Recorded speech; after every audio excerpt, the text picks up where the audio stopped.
Fox News alert now on new developments from Manchester after a homicide bombing claimed by ISIS killed 22 people at a packed concert venue. The youngest victim, an 8-year-old girl. This horrific event raising questions about how safe we really are here in the U.S. at soft targets like this, at summer concerts, sporting events, and what security measures should be in place. Joining me now, Jeff Miller, Senior Vice President at MSA Security.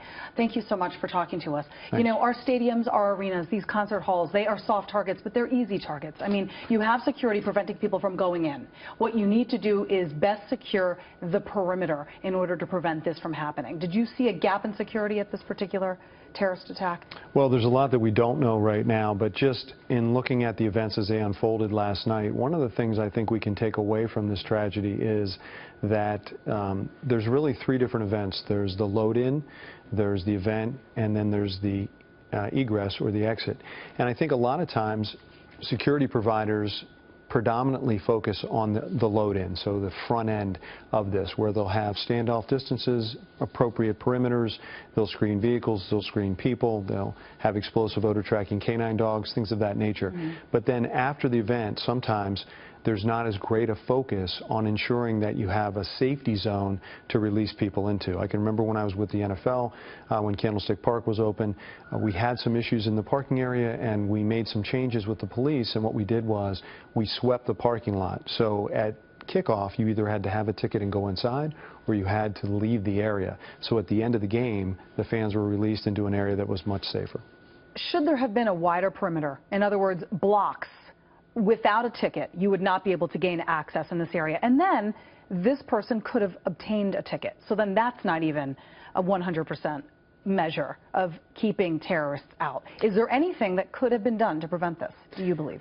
Well, you'd like to think that you could prevent everything that is going to maybe be planned or executed, and in a free society you cannot do that. However, that being said, I think we were actually fortunate in 2 ways, and a cohort of mine in the UK contacted me this morning and said one of the things that may have limited the casualty numbers was that they were in full egress mode, full exit mode, so all the glass doors were open.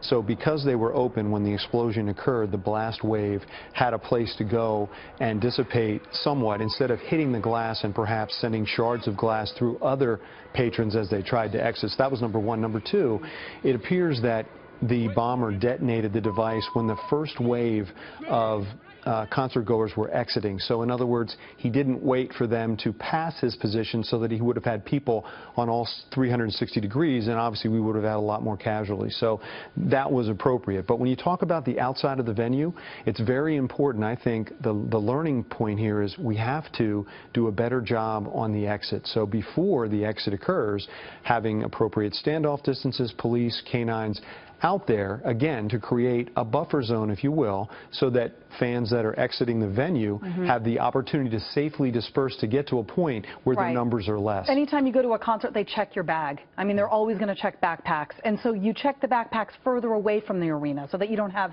a concentration of hundreds, if not thousands, of concert goers. Right. I would take it a step further. We don't want backpacks anywhere on the footprint. Way. At the NFL, after the bombings in 2013, we changed the policy on what you can bring on our footprint. No bags. It has to be clear, vinyl, plastic, or PVC, and of a certain size, because we can't allow someone with a pipe bomb to get close. All right, Jeff Miller, great to see you. Thank you so much for sitting down. Thanks.